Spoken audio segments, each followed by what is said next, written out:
these AIs can make mistakes. Because there are now chatbots in the wild, people can see when they hallucinate, they make things up, and that's great because everybody can see their edges, their weaknesses. Right. It's in plain sight. Let's start playing with these models, testing them, breaking them, pushing them, trying them in different settings, and get a more practical intuition for their strengths and their weaknesses. In politics, seems like a lot of peril.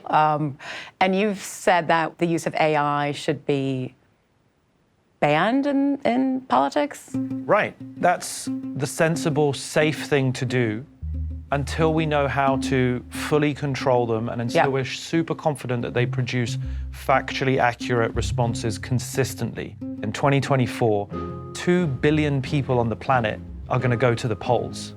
India, Indonesia, the UK, and of course the US election.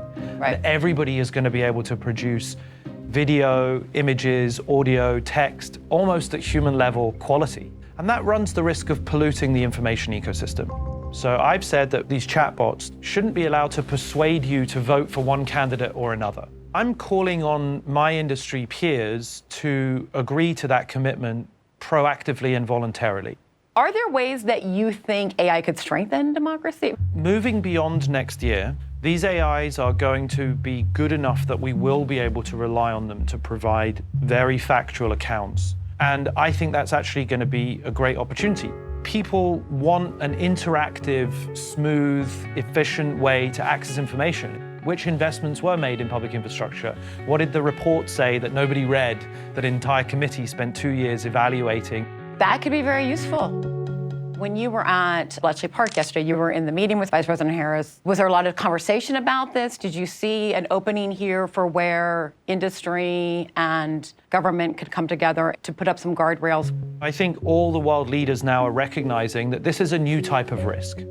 And every new technology introduces brand new benefits that we haven't seen before and brand new risks. And we just have to adapt to that.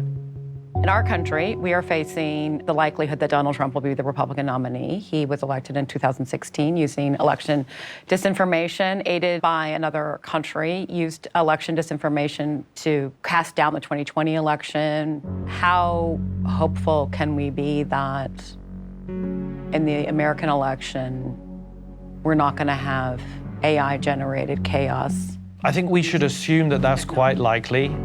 And I think that we have to start intervening to put guardrails in place right now, because if we wait, we'll really regret it.